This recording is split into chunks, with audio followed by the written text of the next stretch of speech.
Здравствуйте! Всем добрый день! С вами сегодня еще Mubina Mamatova. Demak, assalomu alaykum hammaga. Sizlar bilan bugun yana bir marta Mubina Mamatova. Вот так вы сможете выучить все. Вот так вы сможете говорить по-русски лучше, чем я. Demak, sizlar albatta mendan ham kuchliroq rus tilida gapirish imkoniyatingiz bor. Bunga harakatingiz ham bor, chunki sizlar bugun 4-darsni boshlayapsizlar. Вы молодцы! Я вами горжусь. Sizlar bilan faxrlanaman. Bugungi darsimizda biz nimalarni o'tishimiz kerak bo'ladi? Savol berish va unga javob berish va qarindoshlar, родственники ishlarni o'tamiz. Погнали! Это студент? Bu talabami? Da, это студент. Bu savolni oldin ham ko'rgan edik. Savol eta bilan boshlanganida javobda ham eta so'zi takrorlanadi. Bunga e'tiborli bo'ling. Например, это книга? Да, это книга. Doimiy ravishda eta bilan boshlangan savol kelsa, javobida ham etani ishlatasiz. Juda ham oddiy qoida. Zadание номер 3. Biz bugun mashq bajaramiz. Bu juda ham katta o'zgarish, chunki 3 ta dars davomida sizlar bilan biron bir mashq bajarmagan edik. Keyingi darslarimizda albatta mashqlar bo'ladi. Первое. Это шкаф? Это шкаф? Bilamanki sizlar javob berib ulgurdingiz. Да, это шкаф. Молодцы. Это окно?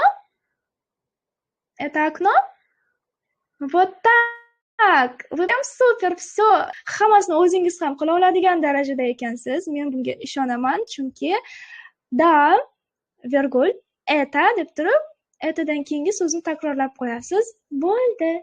Rus tili qiyin emas. Bu boshlanishi. Oson iboralarni o'tyapmiz xolos hozircha. Qulog'ingizga lag'mon ilmayman. Rus tili albatta qiyinchiliklarga ega bo'lgan til hisoblanadi. Ammo qiyinchiliklar bizga albatta yengishimiz uchun beriladi. Taslim bo'lishimiz uchun emas. Davom etamiz. Это лампа? Это лампа? Да, это лампа. Demak, qolgan 15 ta, ya'ni 18 ta yoki 17 ta gapni ham 20 dan 3 narsa 17 ta gapni o'zingiz albatta bajarib qo'ying. Buni bajarish uchun ustoz kerak emas. Chunki ko'ryapsiz, juda ham sodda gaplar.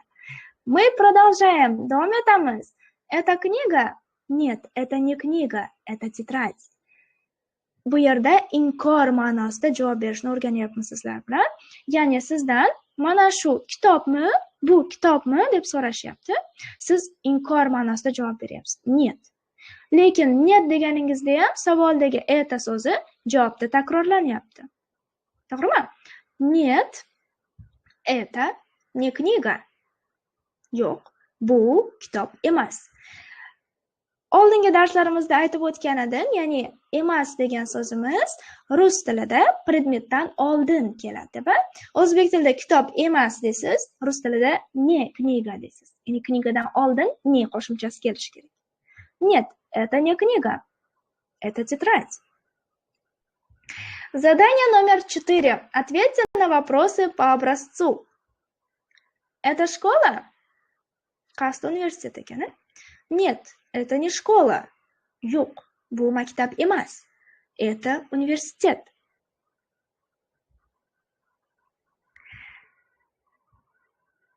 Это девочка? Это девочка? Formulani qaytaraman. Это девочка? Malimiz? Нет, это не девочка so'zini qaytarasiz. Нет, это не девочка. Yo'q, bu qiz emas. Keyin ikkinchi gapingizda bu o'g'il bola desiz. Это мальчик. Это мальчик. Это стол? Это стол? Вот так. Вы все сможете. У вас все отлично получается. Молодцы. Bilaman, ekran ortida bu savolga javob berib ulgurdingiz. Demak, это стол? Нет, это не стол. Это стул. Третий вопрос. Это телефон? Это телефон? Именно так. Нет, это не телефон, это компьютер. У вас все получается, я в этом уверена. Далее у вас еще идут 15 вопросов, 15 savol kelyapti. Вам нужно прочитать вопросы, savollarni o'qib chiqasiz и ответить на них. То есть ularga javob berasiz. Javob berish uchun formula tayyor. Albatta, javob berganingizdan keyin kim tekshirib beradi deydigan bo'lsangiz, Telegram kanalimga o'tib, mana shu darslikni PDF varianti ostiga kommentariyga bajarilgan vazifangizni tashlab qo'ysangiz, albatta tekshirib beriladi. Bunday imkoniyat har doim ham bo'lavermaydi. Далее у нас кто это? Kim bu? Это Viktor. Ko'ryapsizki, eta so'zi savolni boshida kelmasligi ham mumkin ekan. Qachon savolni boshida kelmas ekan? Qachonki so'roq so'zimiz bo'lsa. So'roq so'zimiz bor. Кто, что, где degandagi kim, qachon, qayerda, nimaga degan savollarimiz gapni boshida keladi rus tilida. Кто это? Кто этani yutib ketdi. Это Viktor. Lekin savolda eta bo'lsa, javobda ham eta bo'ladi degandek, shuning uchun eta bilan javob beryapmiz. Кто он? Он студент. Кто он? Он студент. E'tibor bering, on degan so'zimiz savolda ham kelyapti, javobda ham kelyapti. Кто это? Это Анна. Это Анна? Savol ekan bu. Кто она? Ana studentка. O'g'il bolaga nisbatan, Viktorga nisbatan on ishlatdik. Anna qiz bolaga nisbatan ana ishlatdik. O'zbek tilida u degan so'zimiz qiz bolaga ham, o'g'il bolaga ham bir xilda ishlatiladi, ammo rus tilida o'g'il bolaga u deyish uchun on ishlatamiz, qiz bolaga u deyish uchun ana so'zini ishlatar ekanmiz. On student, Она студентка. Oxirgi ka qo'shildi, qiz bola.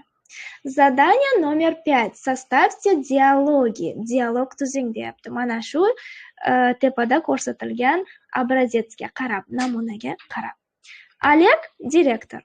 Кто это? Это Олег. Кто он? Он директор. Xuddi shunday dialog tuza olasiz. Men bunga ishonaman. Boshladik. Anna ekonomist. Кто это? Это Анна. Кто она? Она экономист. E'tibor bering, ekonomist degan so'zimizga ka qo'shmaymiz. Ana ekonomist ka demaysiz. Studentga qo'shasiz, to'g'ri? Ana studentka. No, ekonomist so'zingiz o'g'il bolaga ham, qiz bolaga ham bir xilda ekonomist deb ishlatiladi. Второе. Елена, менеджер. Кто это? Это Елена. Кто она? Она менеджер. Savoldagi on javobga tushadi, on deb gapirasiz. Savoldagi ana javobga tushadi, ana deb gapirasiz.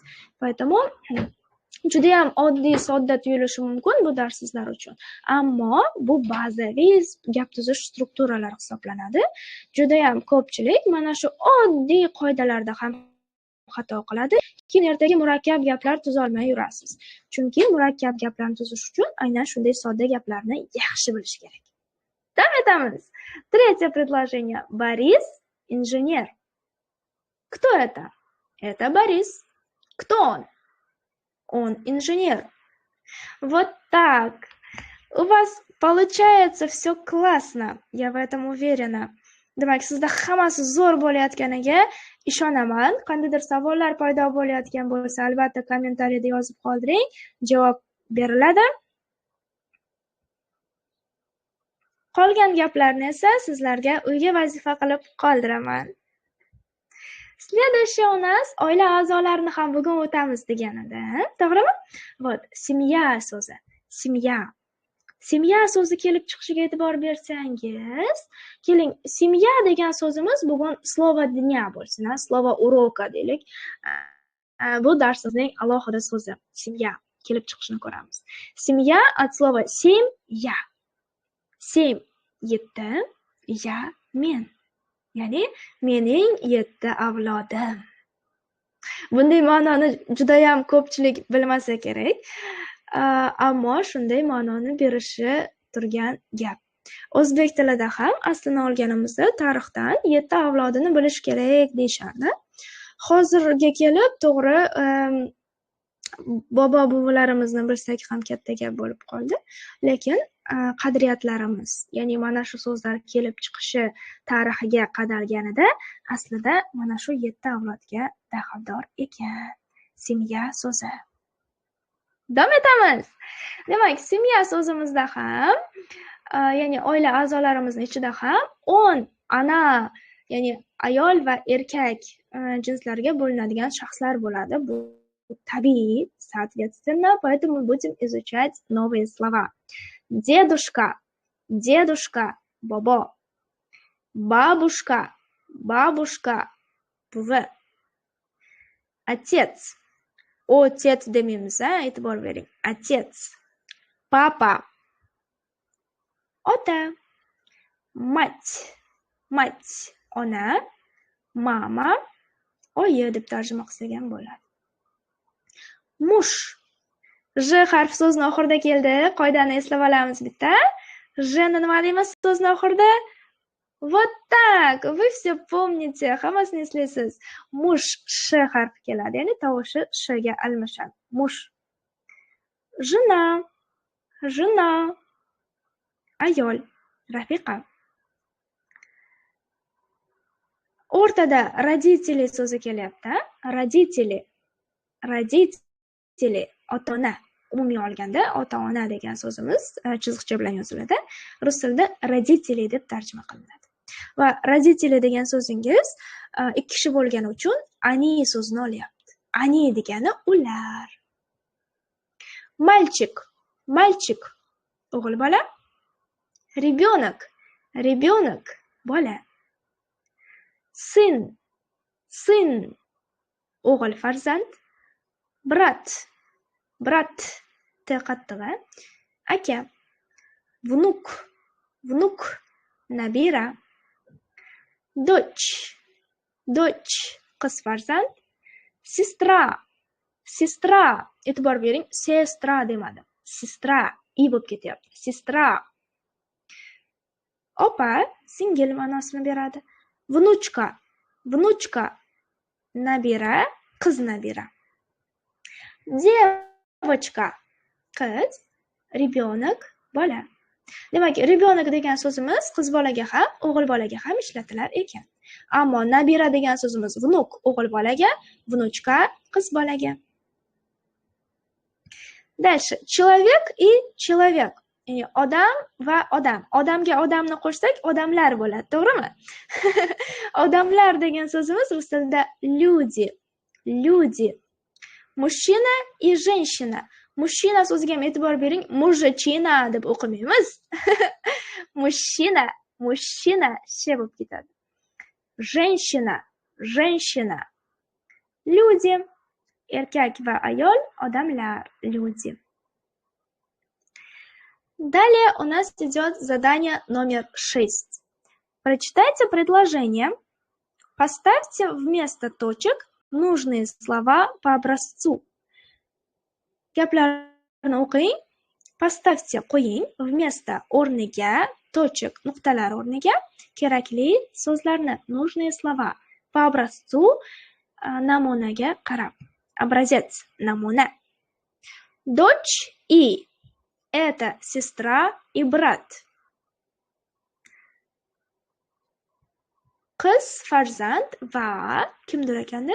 Bu это сестра и брат, opa va uka. Дочь и сын это сестра и брат. Qiz farzand va o'g'il farzand bu opa va uka. Qiynamasa?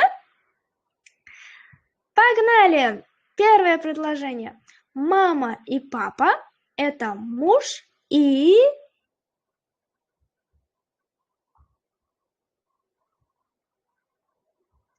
Вы просто молодцы. Вот так. Теперь вы знаете, как называется слово Рафика по-русски? Жена.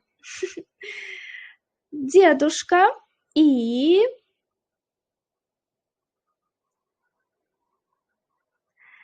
Вот так. Вы классные на самом деле. Дедушка и бабушка – это родители. Мать и – это родители. Kim bilan kim ota-ona hisoblanadi? Albatta, mать и отец – это родители. Прекрасно. Tepadagi so'zlarni yodlab olsangiz, bu mashq siz uchun chet emas dedimmi? Вы будете как семечки грызть. Семечко chaqqondek bajarasiz. Спасибо большое за внимание. Сегодняшнее наше занятие близится к концу. Bugungi darsimiz demak oxiriga yetib qoldi. Sizlarni Telegram kanaldagi PDF shakli yuklab olishga chaqiraman, chunki bu narsa sizlar uchun juda ham muhim. Спасибо, я буду ждать вас на 5-м уроке. До встречи, пока-пока!